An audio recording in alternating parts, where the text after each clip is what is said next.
लायक यह तेरा में हो जाए, जो तुम्हारा गुलाम हो जाए, जो तुम्हारा गुलाम हो जाए।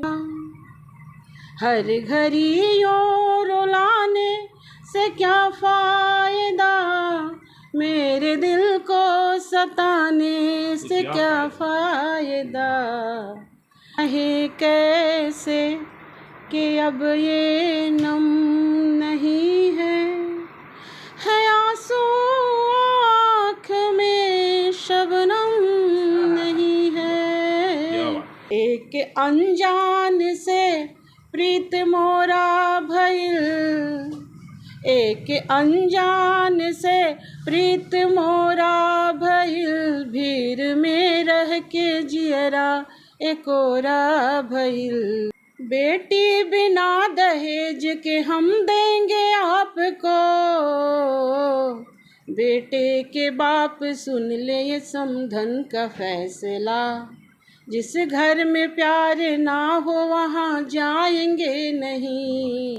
पढ़ेंगी बेटियाँ बढ़ेंगी बेटियाँ, बुलंदी पे फलक की चढ़ेंगी बेटियाँ। पाँवों से हर गुलामी की जंजीर तोड़कर, इतिहास नित नया नया गढ़ेंगी बेटियाँ। चार तिनके हैं आशियाने में, सब लगे हैं जिसे जलाने में। नमस्कार। आज मैं एक बार पुनः आप सबों के बीच हिंदी, उर्दू, भोजपुरी की मशहूर कवित्री, शायर के साथ मौजूद हूँ, जो किसी परिचय के मोहताज नहीं हैं। बिहार, उत्तर प्रदेश के अलावा उत्तर भारत में इनके नाम का डंका बजता है और साहित्य के क्षेत्र में इनकी एक अलग पहचान है। कविता पाठ करने में इनकी कोई जोड़ नहीं है, बहुत सुंदर कविता की पाठ करती हैं। आप हैं कवित्री डॉक्टर श्रीमती आरती आलोक वर्मा जी। आरती आलोक वर्मा जी को अब तक अनेकों पुरस्कार मिल चुके हैं। अभी विगत एक सप्ताह पूर्व इनको पटना में भी एक पुरस्कार प्राप्त हुआ था, उर्दू निदेशालय के द्वारा। बड़ा अच्छा आयोजन किया गया था। उस आयोजन में उर्दू निदेशालय के तमाम पदाधिकारी और बड़े लोग थे, उनके हाथों से इन्हें पुरस्कृत किया गया था। आइए मैं इनसे बात करूंगा और विभिन्न बिंदुओं पर चर्चा होगी। इनके कुछ कविता, इनकी कुछ रचनाओं को मैं प्रयास करूंगा कि आप सबों को सुना सकूं। बहुत बहुत स्वागत है दीदी आपका मेरे इस चैनल में। आपका भी बहुत बहुत स्वागत है और मुझे आपको सुनकर इतना सुखद अनुभव हो रहा है। आमतौर पर आजकल मैंने रिपोर्टर को इतना बेहतरीन ढंग से हिंदी बोलते नहीं देखा। चलिए, बहुत बहुत धन्यवाद आपको इस नाचीज़ की, आपने इस नाचीज़ को इतनी तरजीह दी। सबसे पहला सवाल है आपसे कि आज साहित्य और कविता, शेर व शायरी, मुशायरे, तरन्नुम, इन तमाम क्षेत्रों से महिलाओं की दूरी बनते जा रही है। नई पीढ़ी जो युवतियों की है, महिलाओं की है, वो साहित्य के क्षेत्र में जुड़ना नहीं चाहता है। न तो कोई कवि बनता है, न कोई शेर व शायरी के क्षेत्र में कोई महिला आती है। क्या कारण है इसका? देखिए, किसी भी इस तरह के कारण का एकदम से एक कारण नहीं होता है। साहित्य का हर क्षेत्र से अभी थोड़ा उदासीनता हो गई है कुछ हद तक। उसके पीछे डिजिटल ये जो आ गया है, डिजिटल हो गया सबका, सोशल साइट्स वगैरह। लेकिन कहीं कहीं जब अच्छाई है तो विस्तार भी हो रहा है। सोशल साइट्स पर वो महिलाएं, वो औरतें जो बहुत खूबियां उनके अंदर थी, लेकिन उसको उसका प्रसारण नहीं हो पा रहा था, तो उनके लिए तो अच्छा है। लोक लाज के डर से भी लोगों को लगता है कि महिला है, घर से जाएगी, मंचों पे मुशायरा करेगी, कविता का पाठ करेगी, लोग क्या कहेंगे। इस प्रकार की बाधाएं कुछ आपके साथ भी उत्पन्न हुई होंगी। जी, रास्ता इतना आसान नहीं है, घर से बाहर निकलना भी इतना आसान नहीं है। इसके लिए तो परिवार के लोगों का सहयोग भी होना चाहिए और समय लगता है। लेकिन कुछ मोनोपोली कहिए या कुछ उसमें भी, मंचों की दुनिया में भी है कि उनकी देख रेख में चलना होता है, बहुत सारी चीज़ें होती हैं। तो वहाँ अच्छे घरों की महिलाएं वो सहम जाती हैं उसी एटीट्यूड को देखकर। जिनके पीछे कोई स्ट्रांग हाथ होता है तो वो निर्भीक होती हैं, लेकिन अभी जैसे हर फील्ड में गलत और गंदगी है, वहाँ भी है। जी। तो इसलिए हम लोग भी थोड़ा सोच समझ के ही पैर उठाते हैं। पहली बार जब आप घर से कविता के लिए निकली तो परिवार के किसी सदस्य के द्वारा उसका विरोध नहीं किया गया? नहीं, मुझे शुरुआत में, चूँकि मेरा भी परिवार साहित्यिक नहीं है, अच्छा जी। किसी किसी को विरासत में मिली रहती है। तो और कहते हैं कि जैसे निराला जी कहे हैं कि मानव होना भाग्य की बात है और कवि होना सौभाग्य की बात है। तो ये मेरा सौभाग्य है कि मेरे जेहन में इस तरह की बातें आती हैं, बाद में उसको सीखना, तराशना। आज तो आप बुलंदियों के शिखर पर हैं और पूरा उत्तर भारत आपको जानता है। आज कैसा महसूस होता है जब आप शुरू के दिनों में संघर्ष कर रही थीं और संघर्षों के बाद इतनी लंबी यात्रा करने के बाद आज आपको एक विशेष पहचान प्राप्त हो गई है? कैसा अनुभव होता है आज? मुझे, मेरा एक ख्वाहिश सी मेरी थी कि मेरी अपनी पहचान हो। मैं जब भी समाज में अपने पति, ऐसे होता है लोग पति पुत्र पिता के नाम से जाना चाहते हैं, मेरी ख्वाहिश थी कि पहचान मेरी अपनी हो और मैं काम ऐसा करूं जिससे मेरे परिवार, औरतों का तो ससुराल और मायके, और मेरे परिवार, मेरे कुल के लोगों को मुझ पर नाज हो। तो शुरू में मुझे दिक्कत हुई थी यह समझाने में कि मैं अच्छा ही कुछ करूंगी, लेकिन बहुत उतनी भी दिक्कत नहीं हुई, धीरे धीरे सब सुलभ होते गया। आज तो आप पूर्ण सफल हो गई हैं। लगातार अखबारों में मैं देखता हूं कि आपके लेख छपते हैं, आपकी एक एक खबरें छपती हैं। कैसा लगता है जब अखबार के पन्नों को आप पढ़ती हैं और लगता है कि आपकी तस्वीर छपी है, आपके नाम छपे हैं? कैसा अनुभव होता है आपको? मुझे बहुत अच्छा लगता है। और इसके कटिंग्स हम लोग काट के या फिर अखबार के माध्यम से, तो ये घर घर में जाता ही है, लेकिन हम लोग कटिंग्स भी काट के व्हाट्सएप के माध्यम से, फेसबुक के माध्यम से इसको सराउंडिंग फैलाते हैं कि और लोगों को भी, और महिलाओं को भी, खासकर महिलाओं की स्थिति आपको पता है आधी आबादी की, कि उनको प्रेरणा मिले कि एक सामान्य गृहिणी से, जहाँ पे आमतौर पे सभी औरतें अपने कामकाज खत्म करके और एक गॉसिप शब्द आप जानते होंगे उसमें लगी रहती हैं, वहाँ हम लोग अपने स्टडी में लगे रहते हैं, कैसे अपने आप को अच्छा करें, कितना पढ़े, रात में कैसे पढ़े, दिन में कैसे मैनेज करते रहते हैं, रिश्तों को भी मैनेज करते हैं। बिहार की सरकार ने तो महिलाओं के विकास के लिए 50% का आरक्षण दे दिया है। उस 50% का जो आरक्षण है उसमें इस साहित्य के क्षेत्र में कुछ लाभ मिलेगा क्या? नहीं, बिल्कुल मिलेगा लाभ। एक अलग से साहित्य के क्षेत्र में अभी सरकारी स्तर पर की तो बात नहीं है, अभी तो हम लोग सामान्य हैं, लेकिन जो समाज है, जैसे कि 10 पुरुष समाज है, उसमें 2-3 महिलाएं जाती हैं, तो वो लोग, जो समाज है, वहाँ का जो समाज है, वो बहुत सम्मानित करता है, खुश होता है, प्रोत्साहित करता है कि अगर अब तक तो आपको कहाँ कहाँ आप गई हैं और कहाँ कहाँ मंच साझा कर चुकी हैं? कोई बहुत बड़ा व्यक्ति आपको अब तक सम्मानित किया हो जिससे आपका सीना चौड़ा हो, तमाम सिवान का नाम रोशन हुआ हो? सिवान का नाम रोशन होते हुए मुझे तब लगा जब मैं भोजपुरी को लेकर, क्योंकि मातृभाषा है और मेरी जो शिक्षा दीक्षा हुई है वो मिशनरीज कॉन्वेंट में हुई है, और मेरे घर में फराटेदार अंग्रेजी वाला माहौल था, क्योंकि मेरे पापा मर्चेंट नेवी में थे, तो वो उस तरह का। लेकिन मैंने कभी ये सोचा नहीं था कि मैं भोजपुरी की लेखिका बन पाऊंगी, और ये सब पीछे छूट गया था। लेकिन आखिर एक मंच है जो भोजपुरी के लिए बहुत काम कर रहे हैं वो लोग, तो उन लोगों ने मुझसे कहा कि आप हिंदी लिखती हैं, उर्दू लिखती हैं, क्या आप भोजपुरी भी लिखती हैं? मैंने कहा लिखा तो नहीं है, लेकिन प्रयास करेंगे। तो मैं सोचना शुरू की, और ये मातृभाषा की ताकत है कि मैं उस दिन सेम डे में मैं 7 रचना लिखी हूँ, चटी बड़ी करके 7 गीत कहें या जो कहें मैंने लिखे।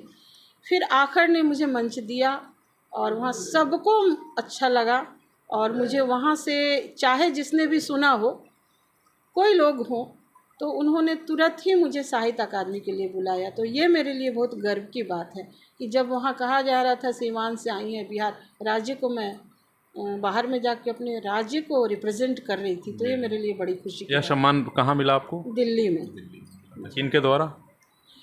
अब कोई चावला जी थे, मुझे याद तो नहीं है, दिल्ली सरकार। अच्छा, एक सवाल और दीदी आपसे कि आज भोजपुरी के बारे में कहा जाता है कि भोजपुरी के जो नए कलाकार हैं, जो नए लेखक हैं, गीतकार हैं, संगीतकार हैं, भोजपुरी में बड़ी अश्लीलता परोस रहे हैं, क्या लगता है आपको? देखिए, ये सच है कि परोस रहे हैं। उनके श्रोता वर्ग उतने हैं तभी तो वो ब्रांडिंग में है, तभी तो वो मार्केट में है। अगर श्रोता उसको सुनना बंद कर दे, अगर दर्शक देखना बंद कर दे, तो कैसे वो लोकप्रिय हो जाएंगे। भोजपुरी से अश्लीलता को रोकने का आपके माध्यम से सबसे अच्छा उपाय वही है कि श्रोता बंद कर दो। श्रोता बंद करे, और हम लोग जैसे लोग, जैसे हम लोग को अंग्रेजी बोल के जो बहुत अच्छा लगता था कि हम बहुत अच्छी इंग्लिश बोलते हैं, लेकिन हमारी मातृभाषा है, जब हम अपने माँ को ही नहीं संवार पाएंगे, अपने घर में हम इज्जत नहीं देंगे अपनी माँ को, तो वो मैडम जी अंग्रेजी वाली को इज्जत देने से तो हमारा संस्कार नहीं डेवलप होगा। और भोजपुरी सिर्फ भाषा नहीं है, पहले तो मैं सिर्फ बोलती थी अड़ोस पड़ोस के साथ, और लेकिन जब मैं इसमें आने लगी तो मैंने देखा कि भोजपुरी संस्कार है। तो बहुत सारी चीज़ें हैं भोजपुरी के साथ, और हमने तो शुरुआत की है। मैं जब एक दुल्हन के तौर पे थी अपने पिछले मोहल्ला में, तो एक अक्षयवर दीक्षित जी आए थे, और वो तो आए थे मेरे पति को ढूंढते हुए। तो उन्होंने मुझे एक किताब दी उस वक्त, और वो भोजपुरी में गीता थी। उसके पहले मैंने अंग्रेजी में गीता और हिंदी में गीता और संस्कृत में गीता देखा था, लेकिन भोजपुरी में वो गीता मैंने देखा, और तब जाना कि भोजपुरी के लेखक भी होते हैं। और फिर मैंने लिखना शुरू किया, तो कोशिश तो शिक्षा दीक्षा आपकी कहाँ तक हुई है, कहाँ से शिक्षा दीक्षा पूर्ण हुई? मेरी शिक्षा दीक्षा, मैं बेतिया चंपारण से हूँ, तो वहाँ पे संत तेरेसा गर्ल्स हाई स्कूल है, वो मिशनरीज है, तो वहीं से हुई है मेरी। विषय हिंदी रहा? नहीं, विषय मेरा भूगोल रहा, और मैं स्नातक मैंने भूगोल से किया, फिर प्रैक्टिकल विषय था, और मैंने हिस्ट्री से भी किया है। तो ये विषय कुछ अलग रहा और क्षेत्र आज बदल गया। जब मैं 8th क्लास में थी, 7th 8th में ही थी, तो हम लोग को लंबी गर्मी छुट्टियां या कोई भी छुट्टियां या दशहरा पूजा, तो एक होता था कि जब हम लोग छुट्टियों के बाद क्लास में जाते थे, तो हिंदी की टीचर निबंध देती थी। निबंध जी मिलता। गर्मी के छुट्टी पर लिखे, तो सब लोग लिखते थे, मैं भी लिखती थी। अब ये क्या मैं लिखती थी वो तो उस वक्त मुझे भी नहीं पता, लेकिन मेरी कॉपी घूम जाती थी पूरे क्लास में, क्योंकि झूला का, आम का, मंजर का, मतलब छोटी छोटी चीज़ों का मैं जो जिक्र उस समय करती थी, और मेला का, मेले में छोटी छोटी चीज़ों का, तो वो टीचर भी बोलती थी कि बहुत खूब बहुत खूब। हालांकि अभी 100% जो नंबर सबके आ रहे हैं हिंदी हिंदी में भी, हमारे ज़माने में नहीं आते थे। जब टीचर कॉपी चेक करती थी और बोलती थी बहुत खूब, बहुत बढ़िया, और प्रशंसा करके जब कॉपी आती थी हमारे सामने, तो 57 नंबर, 67 नंबर, ऐसे हम लोगों को नंबर मिलते, और इतने हिस्से के लिए और क्या क्या चीज़ के लिए काटे गए। सबसे पहली रचना आपकी कौन रही जिस पे तालियां गरज गई हों? मैं छोटी सी 4 पंक्ति बोलती हूँ। मैंने झटके में किसी और की ज़मीन से उठा लिया था। एक शरफ नानपरवी जी हैं, बड़े फेमस हैं, वो जब गाते हैं तो मुझे बड़ा अच्छा लगता है, और मैं उनकी गज़ल सुन रही थी, तो मैंने उठा लिया था। और मैं जहाँ बोलती हूँ तो बहुत ताली मिलती है और बहुत सराहना। मैं दरभंगा गई थी, तो पूरा उर्दू समाज, पूरा, मुझे उस समय तो मुझे उर्दू पढ़ने नहीं आती थी, बड़े उर्दू अखबारों में मैं बहुत अच्छी तरह से छा गई थी उस समय। तो मैंने कहा था, एक संपादक जी हैं कि पढ़ दीजिए, तो उन्होंने बोला आप खुद पढ़िए। हालांकि बाद में मैंने पढ़ा, मेरी बहुत प्रशंसा थी। तो वो रचना छोटी छोटी है, छोटे बहरों की गज़ल है। 4 तिनके हैं आशियाने में, 4 तिनके हैं आशियाने में, सब लगे हैं जिसे जलाने में, सब लगे हैं उसे जलाने में, जिसको देखो वही हुआ दुश्मन, जिसको देखो वही हुआ दुश्मन, आग लग जाए इस ज़माने में, आग लग जाए इस ज़माने में। ये 4 पंक्तियाँ लोग मुझसे सुनते हैं और बहुत सबको पसंद आता है। सबसे प्रिय रचना आपकी कौन रही जो आपको भी पसंद है और श्रोता भी बहुत उस पर प्रसन्न होते हैं? मैं बेटियों के लिए बोलती हूँ, पढ़ेंगी बेटियाँ, बढ़ेंगी बेटियाँ, बुलंदी पे फलक के चढ़ेंगी बेटियाँ। 2-4 मिसरे अगर संभव हो तो। हम वो 4 ही में ख़त्म हो जाएगा। तो ये इसको लोगों ने, स्लोगन दूरदर्शन ने भी मांग लिया कि आपकी ये पंक्ति बहुत अच्छी है। जब जब मैं बेटी पढ़ाओ बेटी बचाओ इसका समर्थन वाली कोई एपिसोड चलाऊंगा तो इसको चलाऊंगा। तो पढ़ेंगी बेटियाँ, बढ़ेंगी बेटियां, बुलंदी पे फलक की चढ़ेंगी बेटियां, पाँवों से हर गुलामी की जंजीर तोड़कर इतिहास नित नया नया गढ़ेंगी बेटियां। ये बहुत सब दहेज के लिए आज सरकार पूरी दम लगा दी है। दहेज पर कैसे नियंत्रण किया जाए, दहेज के लिए बेटियों को, बहुओं को जलाया जा रहा है। दहेज को लेकर के सरकार आज अति गंभीर है। नाना प्रकार के कार्यक्रम आयोजित किए जाते हैं। दहेज के लिए आपने क्या प्रयास किया अब तक? मैंने भोजपुरी में एक रचना लिखी थी दहेज के लिए। अभी तो सामने नहीं है, वो गीत था। अभी अभी एक अखबार के पूरा चलाया गया था, तो उसके लिए मैं गीत ही लिखी थी। 2 पंक्ति में सुनाऊंगी मैं। बेटी बिना दहेज के हम देंगे आपको, बेटे के बाप सुन ले ये समधन का फैसला, जिस घर में प्यार ना हो वहाँ जाएंगे नहीं, सुन लो समाज वाले ये दुल्हन का फैसला। बहुत और कुछ हो तो ज़रा सुनाया जाए। अब तो मैं क्या पूछूं आपसे, आप तो गागर में सागर हैं। कोई रचना हो बेहतर तो ज़रा।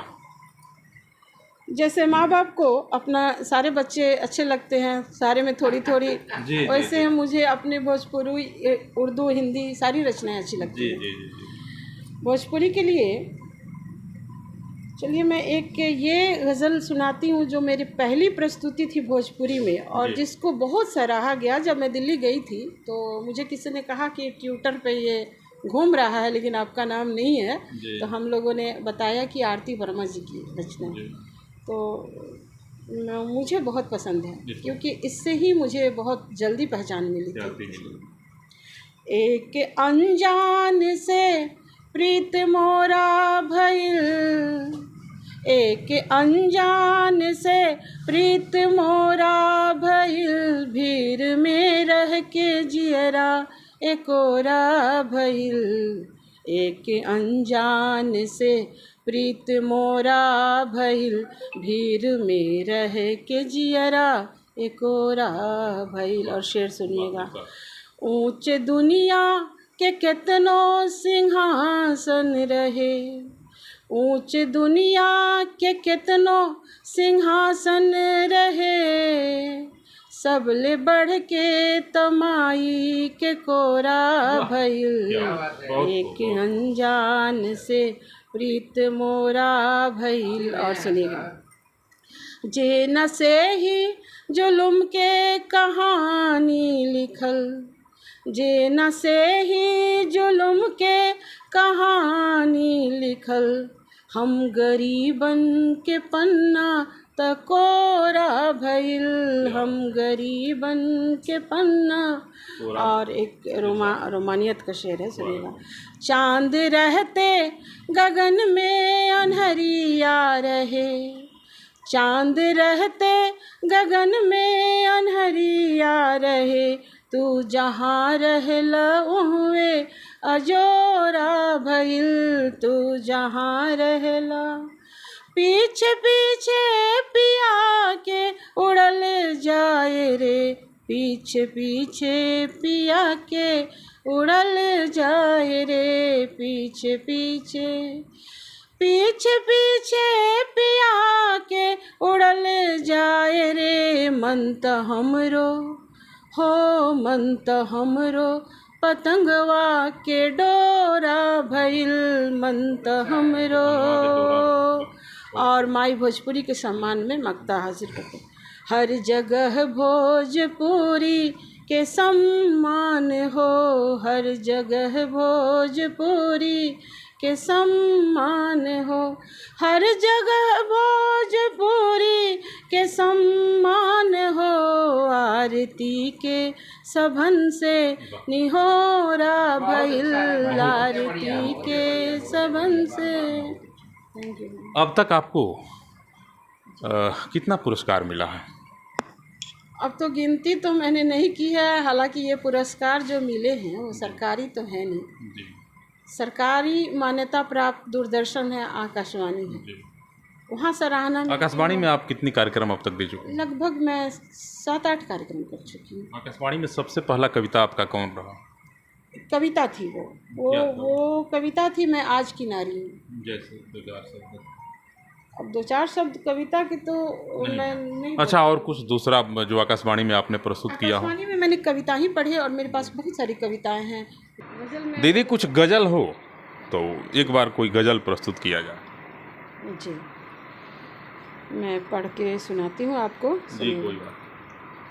कहें कैसे कि अब ये नम नहीं है, कहें कैसे कि अब ये नम नहीं है आंसू आँख में शबनम नहीं है।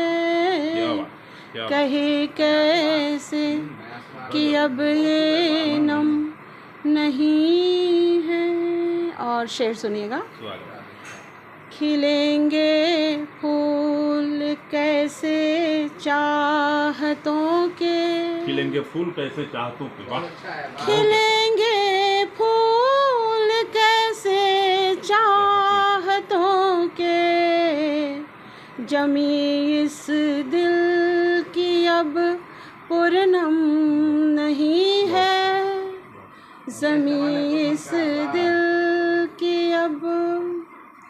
कोई ये मैंने बुज़ुर्गों के लिए लिखा है। अभी जो मैं शेर कहूँगी जब लिख रही थी तो बुज़ुर्गों को ध्यान में रख के लिखा है, लेकिन प्रतीक कुछ और है, आप सुनिएगा।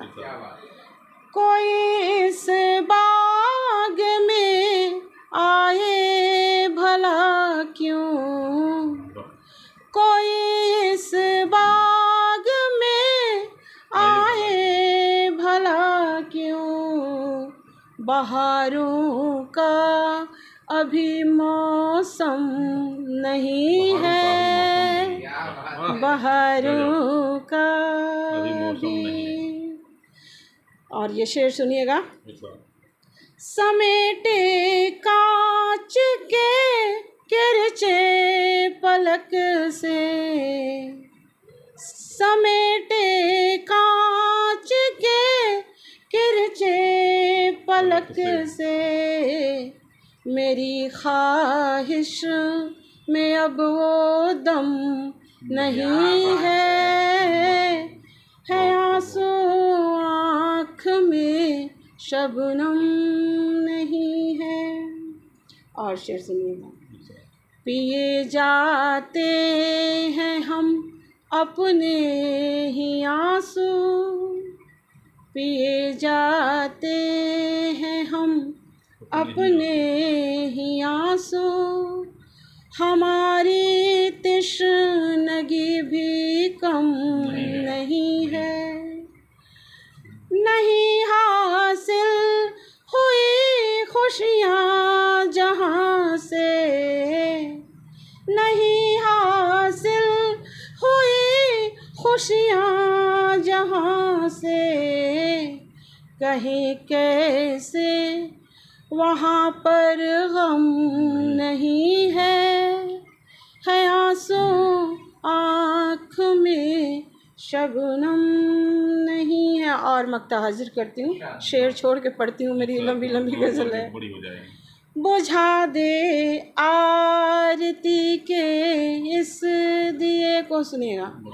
बुझा दे आरती के इस दिए को, हवा में हौसला वो दम नहीं है, हवा में हौसला।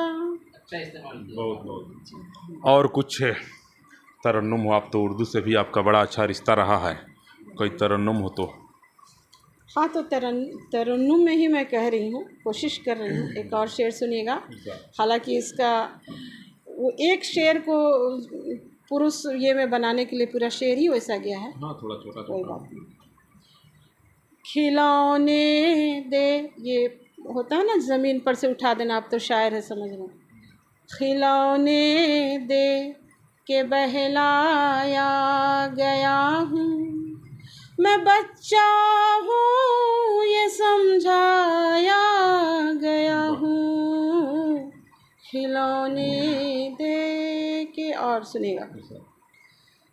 तराना हूँ मैं अपने गम का लेकिन, तराना हूँ मैं अपने गम का लेकिन, खुशी की बज़्म में गाया गया हूँ।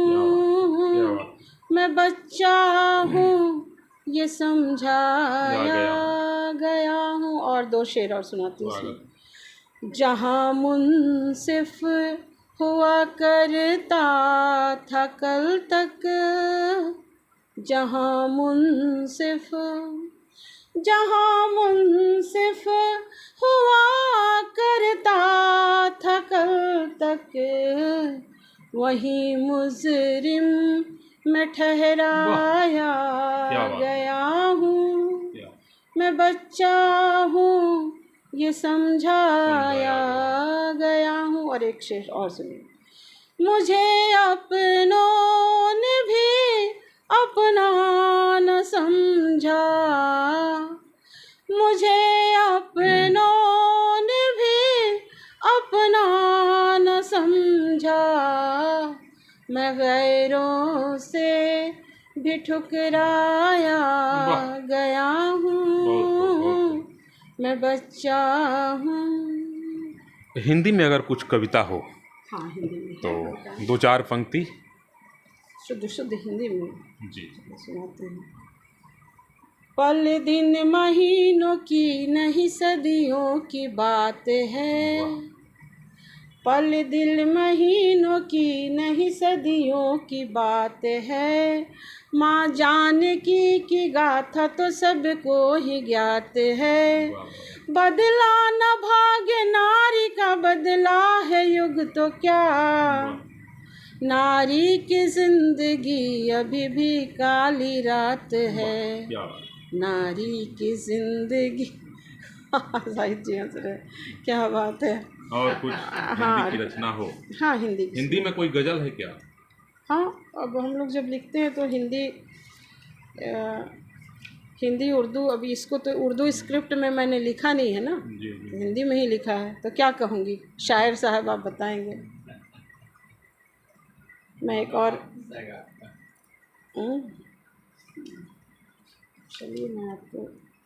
चलिए गीत सुना देती हूँ, ठीक है।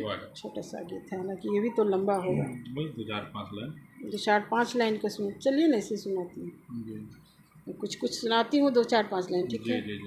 लायक यह तेरा में हो जाए, लायक यह तेरा में हो जाए, जो तुम्हारा गुलाम हो जाए, जो तुम्हारा गुलाम हो जाए।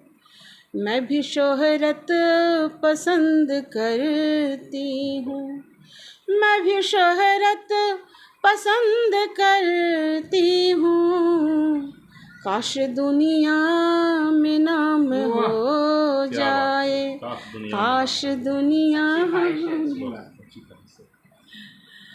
ख्वाहिश अच्छी बताएं तो एक और शेर सुनाऊंगी आपको, 4 पंक्ति सुनाऊंगी। मजाज ने एक शायरी कही थी, तेरे माथे पे आंचल खूब है मगर इसका परचम बना लेती तो अच्छा था, ऐसा कुछ कहा था उन्होंने। मैं उस परचम पे, आंचल का ज़माना तो कब का गया, तो मैं एक ख्वाहिश सुना रही हूँ। जो सोते में ही अक्सर देखती हूँ, जो सोते में भी अक्सर देखती हूँ, वही बेदार होकर देखती हूँ। हो मेरे नाम का परचम फलक पर, यही एक ख्वाब अक्सर देखती हूँ, यही एक ख्वाब अक्सर देखती हूँ। आंचल की बात हुई, आंचल आगे समाप्ति के कगार पर है। अब बच्चे आंचल के लिए ललायित रहते हैं, इस पे कोई रचना है क्या? हाँ, रचना तो है, मुझे याद थोड़ी, क्योंकि आंचल अब दूर दूर तक नज़र नहीं आती है। आंचल पे, हाँ, माँ का आंचल। थोड़ा सा बंद कर, कुछ और शेर अगर हो तो सुनाया जाए जरा। कुछ मतलब हाजिर करती हूँ, सुनिएगा। मिटा के पुरखों की हर निशानी, वो खुद को कहते हैं खानदानी। क्या बात है, क्या बात है। मिटा के, मैंने अक्सर देखा है विरासत में सब कुछ लुट गया है, फिर भी मिटा के पुरखों की हर निशानी, वो खुद को कहते हैं खानदानी। नहीं है शोहरत का जिक्र कोई, रही न दौलत की कुछ निशानी। मिटा के पुरखों की हर निशानी, वो खुद को कहते हैं खानदानी। और एक और शेर सुनाती हूँ। गम का कोई भी लश्कर देर तक नहीं रहता, क्या बात है। गम का कोई भी लश्कर देर तक नहीं रहता, और खुशी का भी मंजर देर तक नहीं रहता।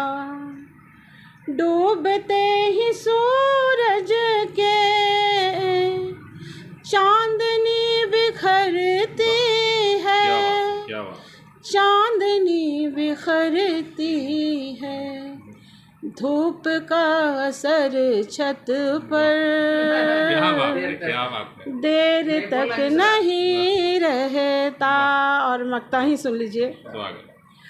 आरती कभी गम की आंधियों से मत डरना, आरती कभी गम की आंधियों से मत डरना।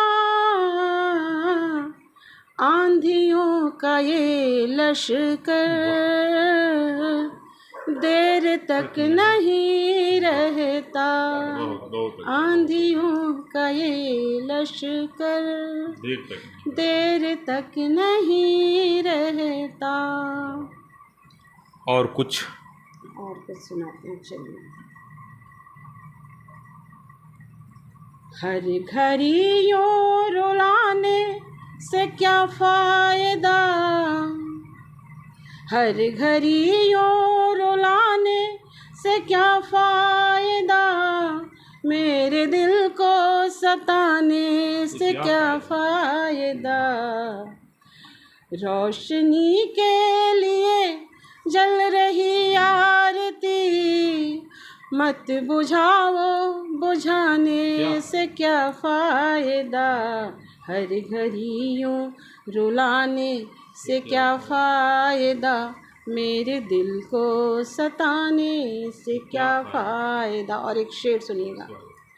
हर सितम सह लिया मैंने ये सोच कर, हर सितम सह लिया मैंने ये सोच कर, बात कोई बढ़ाने से क्या फ़ायदा। हर घड़ी यूं सताने से क्या फ़ायदा, मेरे दिल को जलाने से क्या फ़ायदा। आज की इस डिजिटल जो ज़माना है, Facebook, WhatsApp, Twitter, net, Google, तमाम चीज़ें हैं। युवाओं के लिए क्या संदेश रहेगा आपका कि युवा जो है पत्रिका से जुड़े, विभिन्न प्रकार के साहित्यिक पुस्तकों से जुड़े, समाचार पत्रों से जुड़े और कुछ करे साहित्य के क्षेत्र में, क्योंकि युवा वर्ग जो है साहित्य के क्षेत्र से घटते जा रहा है। बिल्कुल, सबसे बड़ी बात है कि धैर्य नहीं। साहित्य जो है ना बहुत धैर्य मांगता है, बहुत ही ज़्यादा। जब आप किसी भी शायर या कवि से पूछते होंगे कि आपने लिखना कब शुरू किया, पढ़ना, तो वो मोस्टली कहते होंगे कि मैं 8th क्लास में थी, तो मैं 7th क्लास में थी, तो मुझे इसने पढ़ाया, वो उसने पढ़ाया। बहुत सारे बुजुर्गों से तालीम। क्या संदेश रहेगा युवाओं के लिए, विशेष करके युवा पीढ़ी में, महिलाओं के लिए? साहित्य खासकर महिलाओं को, अगर मैं अपनी बात कहूँ तो मेरे हाथ में कलम नहीं होती। मेरा एक शेर भी है, जीतने का हुनर और दम दीजिए, हाथ में बेटियों को एक कलम दीजिए। तो अगर मेरे हाथ में सचमुच कलम नहीं होती तो शायद मैं मानसिक तौर पे इतनी मजबूत नहीं होती।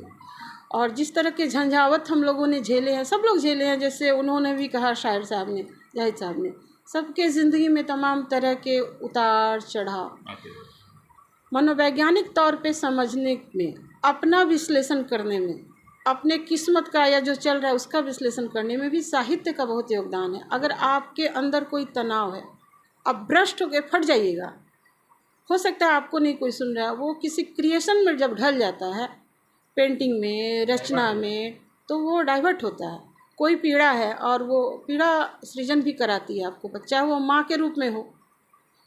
सृजन का मतलब पीड़ा। आज के युवा वर्ग हैं या नए जो भी पौध है, वो पीड़ा झेलना नहीं चाहती, शॉर्टकट अपनाना चाहती है हर चीज़ का।